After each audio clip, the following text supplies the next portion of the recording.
Hi guys, Squirrel here, and we're back with the Kerbal Space Program, following on from the previous episode.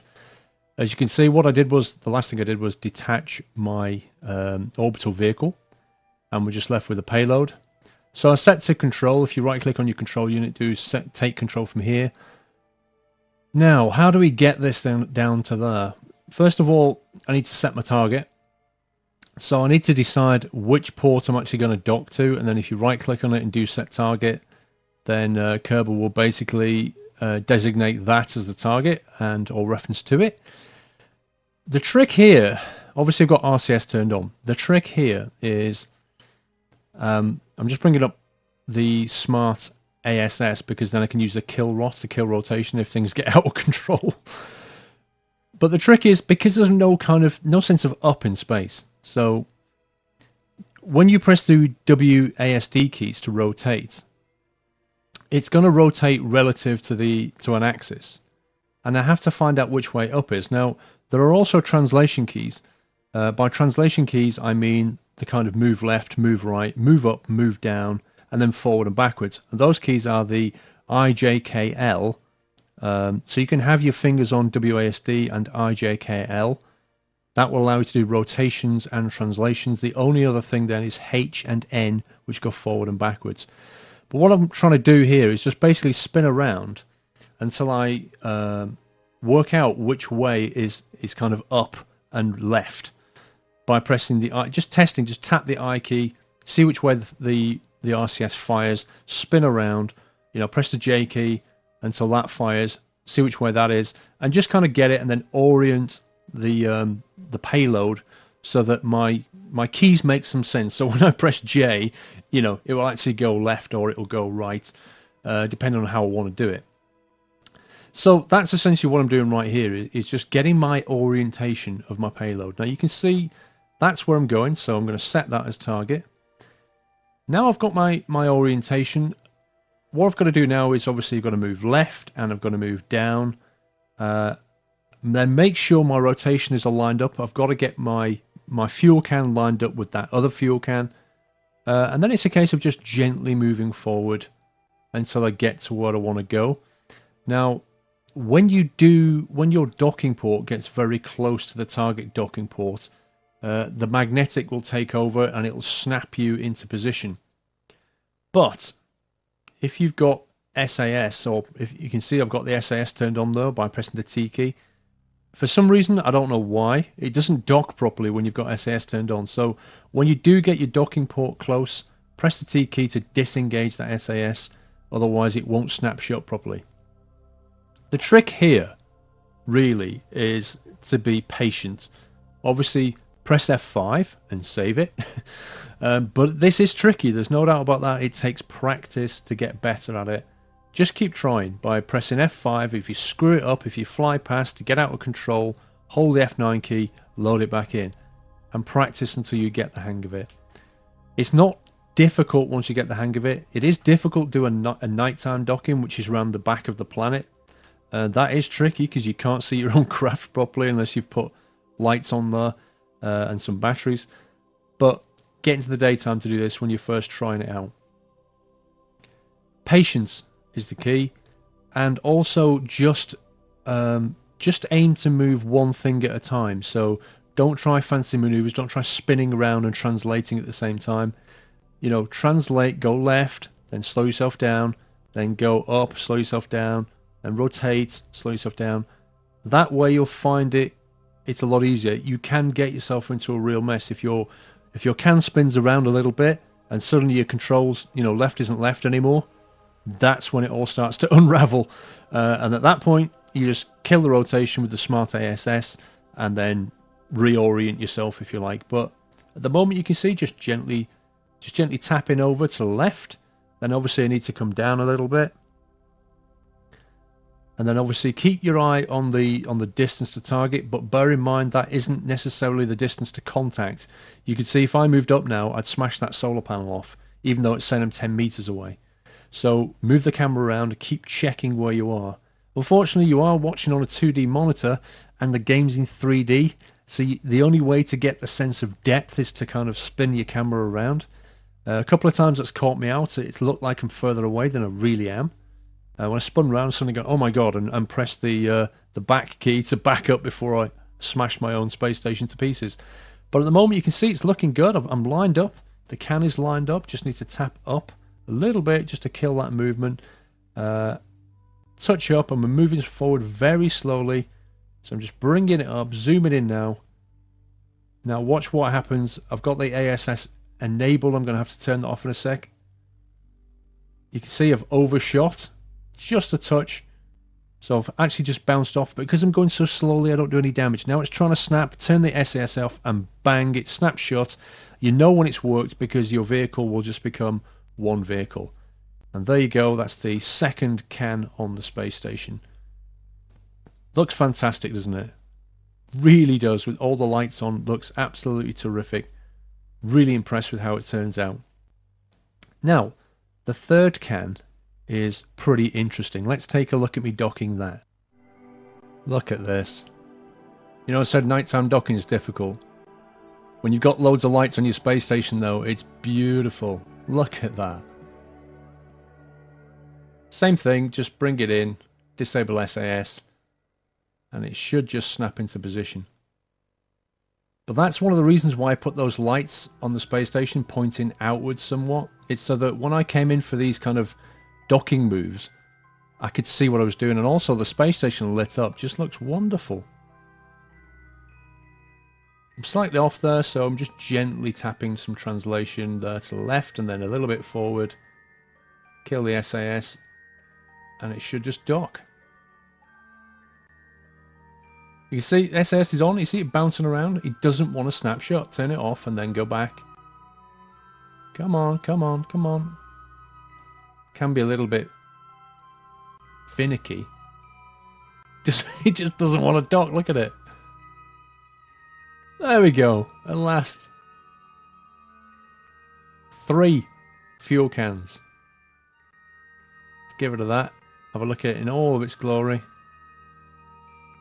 I've got so many batteries on here that when I go around the dark side of the planet, I could stay there for like a week and it still wouldn't run out of power.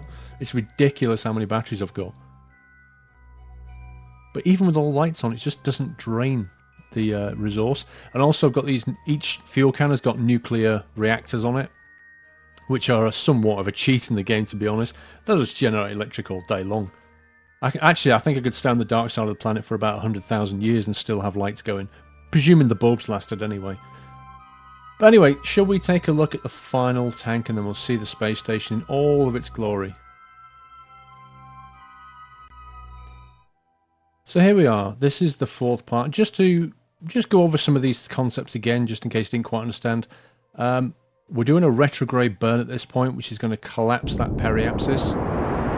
And there you go. You see the blue mark, the blue ring on the other side is collapsing down to roughly where the space station is going to be when we get round that side. Now, MechJeb does calculate this for you, so it makes it a hell of a lot easier. I'm just trying to get that as accurate as I can. The problem with this is tiny imperfections in your thrust or your direction create quite large consequences on the other side of that planet. So you really need to try and get that as accurately as you can. Anyway, that should be enough. Let's accelerate round there. Here we are, approaching the intersection. Going to be 1.9 kilometers away according to this. Let's have a look. Indeed, well, we're 5 kilometers away at the moment. Let's point towards it and then accelerate some time. So if this is correct, 1.9 kilometers is actually very close. That means I was quite accurate with my my thrust. 40 seconds. So we're going to pass very closely, which is awesome. That's probably the closest I've done so far, actually. Let's start picking up some speed towards it, shall we? And then we'll do the retrograde burn. There we go. So yeah, as I explained before, you accelerate towards it, spin around as you get very close to a retrograde burn, slow yourself down to match the speed, and then rinse and repeat. Keep doing that until you're 50 kilometers away. Or rather 50 meters away, not 50 kilometers away. 50 meters is well close enough. As you can see, I'm closing in now, 140, 100 meters, just getting ready to burn. Unfortunately, yet again, I'm on the dark side of the planet. This keeps on happening. It's quite annoying. I mean, one of the advanced techniques is when you get used to this whole kind of getting into orbit and docking with objects, you can basically sit on the launch pad and wait until they're in the right place. Once you get used to it, you can actually plan the launch rather than do all this messing around, and that actually makes it a lot easier. 40 meters though, I think that's close enough. So the question is, do we time warp round to the daylight or attempt a nighttime docking maneuver? What to do? Well, in the interest of you being able to see some really cool stuff, I've actually gone for a kind of an early sunrise, as it were. So going for the daylight rather than the nighttime, because the nighttime, although it's fun, it generally is mostly black, and that doesn't make for the best video footage. So here I am. I'm approaching the space station, 60 meters away. I'm still using my thrust to get me over there, so I'm not wasting RCS fuel. But then I'm just going to use... Obviously, I'm not going to spin around and retro thrust. What I'm going to do is use the main thrust to take me forward, and then press the N key, which will then reverse RCS thrust to slow me down. And that works really well. Again, got to be careful, because we're about to get rid of that orbiting vehicle, the delivery vehicle. So just want to make sure it goes away from the space station rather than towards it. So always think about that just before you separate. There we go, let's take control. We've got one final piece. We can see the docking port there just on the left of the two. The other docking port I'm going to basically use to build along that length. So the idea is to basically make it longer. So what you've got at the top end there is some giant fuel tanks and the solar panels and the RCS fuel. Basically the fuel area. Then the central column is going to come down. Now, I haven't decided what to put on the end of these 4 fuel tanks. I don't know whether to build off them or whether to leave them as they are. I don't know whether to just use them as docking bays with obviously the large docking thing, so dock spaceships into them, or whether docking into fuel tanks is just a bad idea all round. Other part of me is thinking, why don't I basically open this up to you guys to decide? And by decide, I mean build something. So that's the other thought I'm having, is you guys build a rocket with a payload that has one of these senior docking ports on the end, and I basically fly it up here. Look at them, take the interesting ones, fly it up here and dock it in, so that those 4 fuel tanks, the outside, gets built by you. So there's 4 pieces there, and obviously I would pick the best 4 submissions. So why don't I do that, actually? Yeah, let's do that. If you want to do this, then obviously get into KSP. What you need to do is you need to build a rocket that's capable of getting into orbit. Remember, this thing is orbiting at 100k, so it must be something I can get into orbit.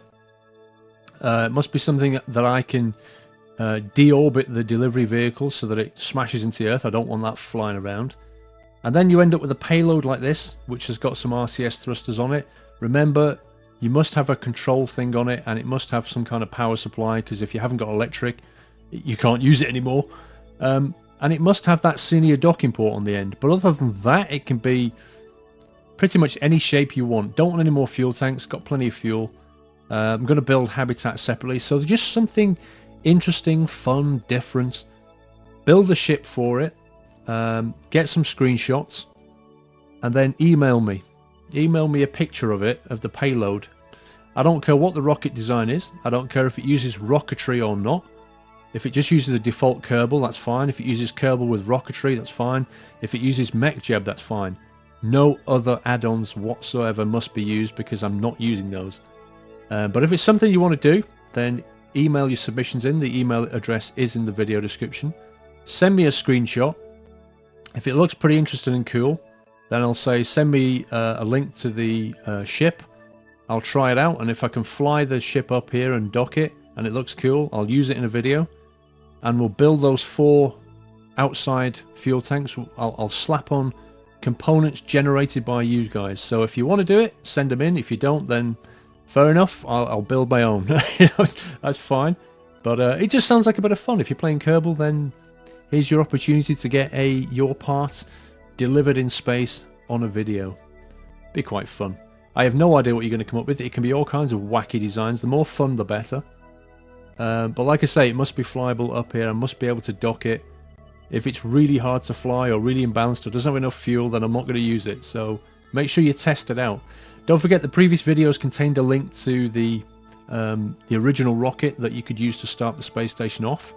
And this video has a link to the rocket with this fuel tank in it so that you can try my rocket out. You could just take the payload off and slap your own payload on, whatever you fancy. Obviously, if you develop something heavier, then you'll have to adjust the rocket appropriately.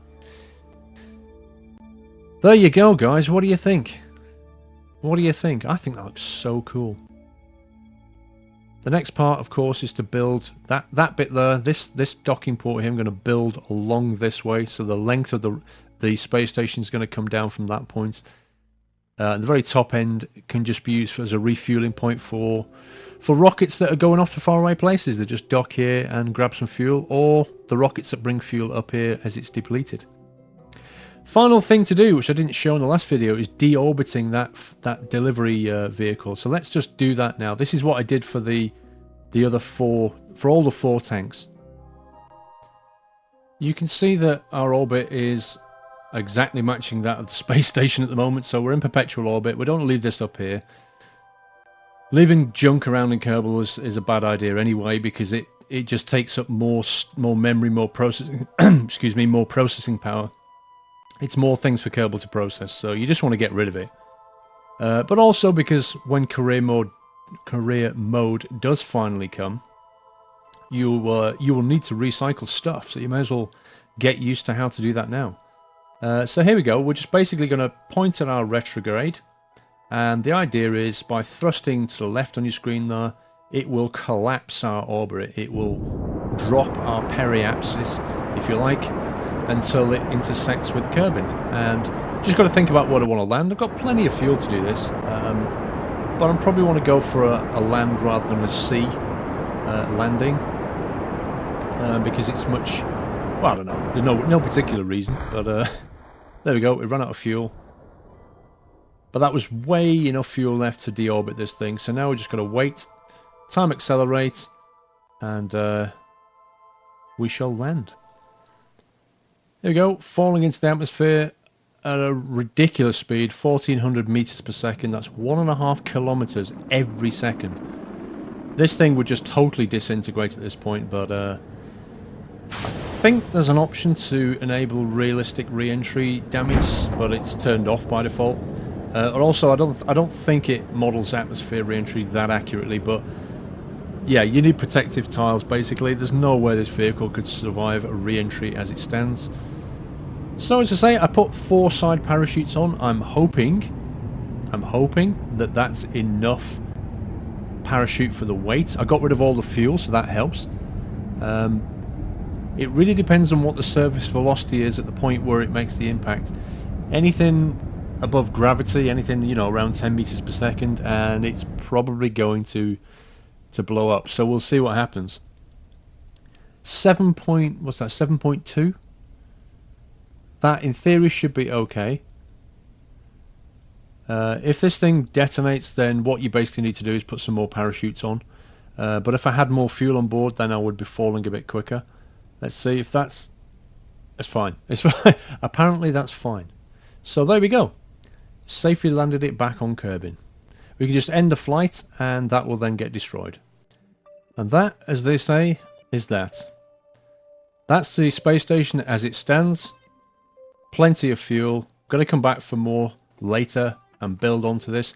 Don't forget, if you want to send in your submissions, email them to me, all in the description, and you can download a link to the ship that I use. Don't forget, you will need rocketry mod if you want to use it. That's also in the link, and you'll need MechJeb too, although I will give you a link with and without MechJeb.